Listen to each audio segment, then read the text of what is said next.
اگلا سوال ہمارا یہ ہے کہ جب بھی کوئی صوفی یا بزرگ فوت ہوتا ہے تو مرنا یا وفات پانا کہنے کے بجائے واصل باللہ یا واصل بالحق کہنا درست ہے؟ اگر درست نہیں ہے تو یہ عقیدہ پھر کہاں سے دریافت ہوا؟ جیسا کہ ہم پہلے اس کو پوری تفصیل کے ساتھ بیان کر چکے ہیں کہ صوفی جو ہے اس کی منزل ہوتی ہے ہم کسی طرح اللہ کے ساتھ وصل کر جائیں، فنا ہو جائیں.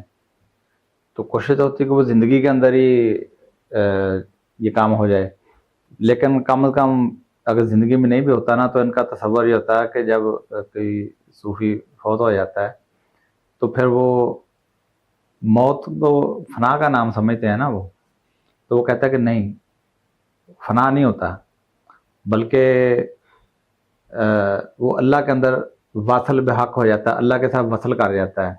یعنی اب اس کی روح جو ہے نا وہ اللہ کے ساتھ مل جاتی ہے، اور اب اس جو کام وہ دنیا کے جس سے عنصر کے اندر رہتے ہوئے نہیں بھی کر سکتا، تو اب اس کی قوت پرواز پہلے سے بھی بڑھ جاتی ہے.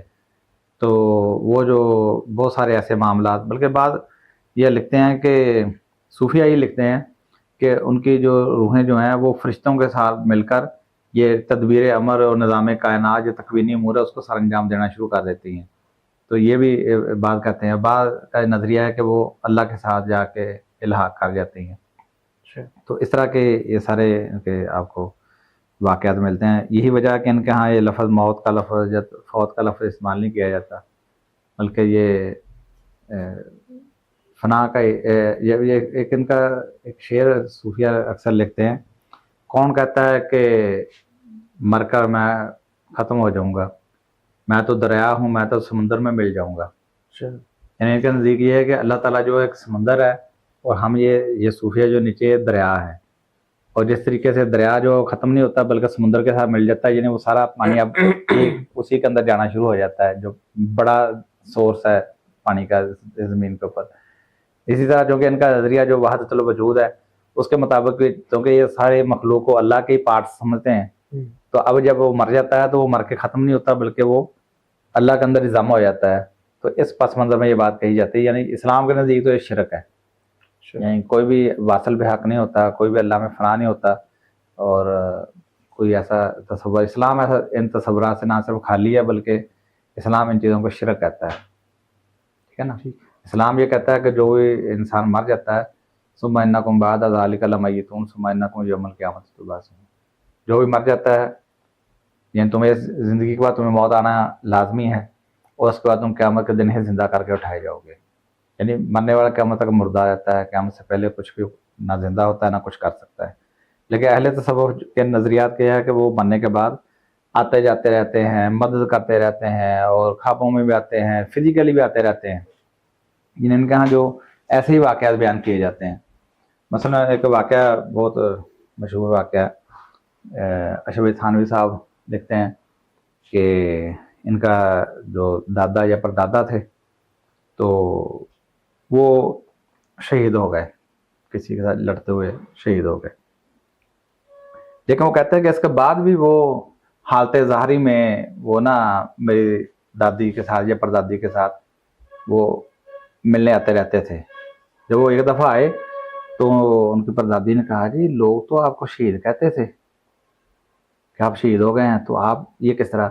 اس نے فوری طور پر کہا خاموش رہنا، ٹھیک ہے نا، میں اس طرح آتا جاتا رہوں گا جب تک تم کسی کو بتاؤ گی نہیں. اور اچھا جب بھی وہ آتے تھے نا ہر دفعہ آتے ہوئے جنت میں سے نا مٹھائی کا ایک ٹوکرا بھی لے آتے تھے.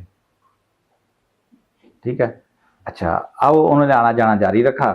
اب اس کا نتیجہ یہ ہوا کہ وہ جب آتے مٹھائی کا ٹوکرا لے آتے، جب آتے مٹھائی کا ٹوکرا لے آتے. اب دادی کے پاس جو ہے وہ مٹھائی جمع ہونا شروع ہو گئی. وہ پریشان ہو گئی کہ لوگ کیا کہیں گے کہ جی جوانی کے اندر بیوہ ہوئی ہے، یہ مٹھائیاں کہاں سے آ رہی ہیں. تو کہتا ہے کہ ایک دن پھر جو ہے نا وہ انہوں نے کسی کو رشتہ دار کو بتا دیا کہ آپ کا جو بھائی ہے نا وہ اسی طرح آتا رہتا ہے، یہ مٹھائی بھی لے کے آتا ہے. کہتا بس اس دن کے بعد پھر انہوں نے آنا جانا بند کر دیا. یعنی یہ ان کا تصور ہے. یعنی موت کو تو کہتے ہیں کہ موت کا مطلب تو فنا ہے نا، تو لہذا فنا تو ہوتا ہی نہیں ہے بلکہ یہ آتے جاتے رہتے ہیں، جنت کی چیزیں دنیا میں بھی لے آتے ہیں. تو جبکہ قرآن ہمیں یہ بتاتا ہے کہ جنت میں اللہ تعالیٰ نے بہت، یعنی حدیث میں آتا ہے کہ جو کہ تیار کیا ہے اپنے جنتی بندے کے لیے، جو کسی آنکھ نے دیکھا نہیں ہے، کسی کان نے سنا نہیں ہے، کسی کو دل کے وہ تصور کا سایہ نہیں پڑا، تو یہ وہاں سے لے آتے ہیں۔ حدیث میں ہمیں پتہ چلتا ہے کہ صحابی ہے عبداللہ بن عمر بن حرام رضی اللہ عنہ، جابر رضی اللہ عنہ کا والد ہیں، وہ جنگ احد میں شہید ہو جاتے ہیں۔ جابر رضی اللہ عنہ پریشان ہیں، اللہ کا رسول پوچھا کہ یا رسول اللہ جابر پریشان کیوں ہو؟ مگر یا رسول اللہ صلی اللہ علیہ وسلم آپ کو پتا ہے کہ والد جو اور جنگ کے اندر کام آ گئے، اور قرضہ بھی چھوڑ گئے ہیں، چھوٹی چھوٹی بہنیں بھی ہیں، ان کا بھی ذمہ داری میرے اوپر ہے، تو اس وجہ سے پریشان ہوں۔ یعنی وہ قرضے کی وجہ سے پریشان تھے، گھر کے اوپر ان کے ذمہ داری ان کو بھی بڑی تھی، اس وجہ سے پریشان تھے، تو باپ شہید ہے۔ تو جابر رضی اللہ عنہ کے والد جو ہیں عبداللہ بن عمر بن، ہاں وہ نہیں کہتے کہ جنت میں سے کوئی سونے کی اینٹ لا کے اپنے بیٹے کو دیتے، بیٹا پریشان نہ ہو، میں شہید ہوں، آتا جاتا رہوں گا، ٹھیک ہے نا، اور یہ لو اپنا قرضہ بھی اتارو۔ اس کے علاوہ بھی کتنے شہداء ہیں اسلام کے اندر، کبھی کوئی شہید جو جنت سے کبھی واپس نہیں آیا، آ کے اپنے بال بچوں سے ملتے، بیوی سے ملتے، بچوں کو بتاتے، ان کو بتاتے کہ بھی دیکھو قرآن میں آیا کہ مردہ نہ کہو، ٹھیک ہے نا، میں ہم تو شہید ہیں، یہ دیکھو ہم آتے جاتے رہیں گے، تو پریشانی کی کیا ضرورت تھی؟ اللہ کے رسول صلی اللہ علیہ وسلم جو حمزہ رضی اللہ عنہ کی شہادت کے اوپر اتنا غمگین کیوں تھے؟ ٹھیک ہے نا۔ تو معاملہ یہ ہے کہ یہ سارے تصورات جو ہیں یہ اسلام سے منافی ہیں، قرآن کے منافی ہیں۔ قرآن یہ بتاتا ہے کہ مرنے والا قیامت تک کے لیے مردہ ہے، قیامت سے پہلے وہ دنیا میں آ نہیں سکتا، وہ زندہ ہو نہیں سکتا، نہ روحیں واپس اس میں پلٹائی جاتی ہیں۔ تو جو تصوف کا مردہ ہے وہ مردہ نہیں ہے، وہ واصل بحق ہوتا ہے، وہ صرف پردہ کرتا ہے، وہ صرف کنارہ کشی کرتا ہے، ٹھیک ہے، تو لہذا وہ ان کا دنیا کے اندر بھی آنا جانا عام ہی رہتا ہے۔ یعنی اس طرح کے بے شمار واقعات آپ کو تصوف کی دنیا کے اندر مل جائیں گے کہ مرنے والا پھر بھی آتا جاتا رہتا ہے۔